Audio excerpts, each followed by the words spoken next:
All right, so we like to do something on the show. Mm-hmm. We do a little rapid fire. Dope. Okay, so This may be tough for me. I'll keep it to one word answer. all right, we'll do slow fire. Okay. Okay, if you didn't play basketball, what sport would you have played? Baseball. Most memorable shot you've ever made? Probably in Europe, game winner against the number one team in Europe from about 30 feet. I just held the ball for 10 seconds and hezzied from about 30 feet. It was Steph Curry before Steph Curry. Nice, launch it. Okay, what's the shot that still haunts you that you missed? Free throw to win the game in Berlin in the championships. I missed it. The guy got the rebound and made a 3/4 court shot to tie the game. So if I'd made it, that would have been a 4-point. Yeah. We would have won. I missed the free throw. I was shot 91% that year, and I missed the free throw. And he made the 3/4 court shot, and they beat us in overtime. Wow. So I'll never forget that one. Yeah, that's a fresh wound still. Oh. Okay, what's your favorite thing to do on an off day? Golf. All right, I figured. Who's your favorite all-time basketball player? Oh, Michael Jordan. Yeah. Okay, who in the last 20 years since you broke in the league, who do you feel like has been the most dominant player that you've played with or been around? Shaq. Yeah. No question. Nobody could guard Shaq. Nobody. Never. And I saw Sabonis, 350 pounds. You know, there were big Tim Duncan, David Robinson. He mowed through Divac. He mowed through all these guys. Every single one of those guys he destroyed. Tell us about, was it, I don't know, the Western Conference Finals? You guys finally lost the game? Mm-hmm. Yeah, we won in the finals. We lost in the finals. Yeah. To Philadelphia. And then Shaq comes back. Yeah. What was his attitude? I mean, he averaged like 40 and 20 Yeah. after that. And he just took over. Yeah, he just said, just throw me the ball. Like we played against, here's a good story. We played against David Robinson and Tim Duncan. And he said in the timeout to us, just throw me the ball. I'm scoring every time. And every time he scored, he called David Robinson a name every time, and he dunked it 4 times in a row in the first quarter. Like there was literally nothing you could do to stop him. So, yeah, he destroyed Mutombo. Yeah. I mean, these are 7-foot guys that are 250, 300 pounds. Yeah. He just embarrassed them. So. Wow.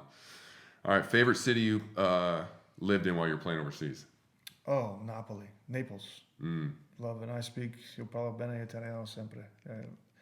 Lo stesso. I miss Italy. I miss Italy. I still dream in Italian. Really? Yeah, I speak it fluently. I was there 7 years, so. Okay. Naples was. You guys amazing. been back since you stopped playing? No, I haven't been back. I'm looking forward to going back though. Cool. Favorite golf course you ever played? Favorite golf is Koh Lau. I think that's in Hawaii. I think it's called Koh Lau. It was one of the hardest courses I ever played. Anything off the fairway went into the jungle. It was like jungle. It was like Yeah. built into like a volcano, and every shot you hit, you could see off the volcano mountain. It was Wow. absolutely beautiful. Played with the Lakers in training camp. Okay. It was fun. Favorite course you want to play that you haven't? Yeah, Pebble Beach for sure. All right. Definitely. All right. Can I come? Absolutely. Let's do it.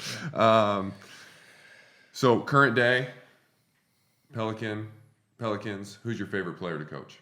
Drew Holiday. Yeah. Yeah, he's like a superhero. He's like a cartoon. You know, his body, he can do anything you want.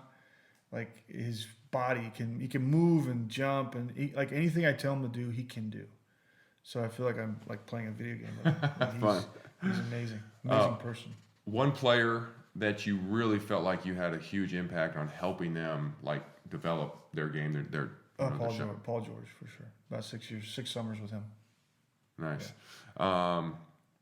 Why the bow tie? I like it. Yeah. But we want to know. The story behind it is I was in Minnesota.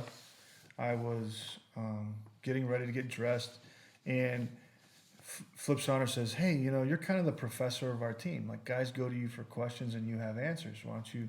You're kind of the professor." And I was like, "All right, I'll try to figure out how do I work that. I got to dress it." And he goes, "How about you wear a bow tie?"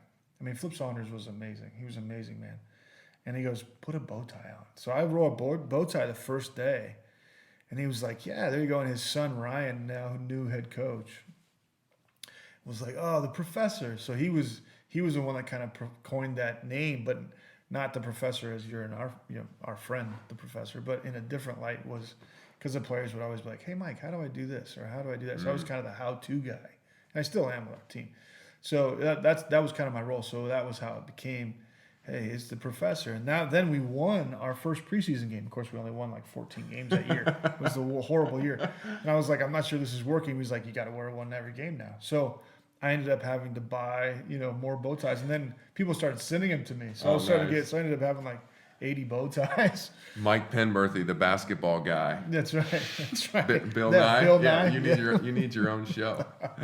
That's a good one. All right.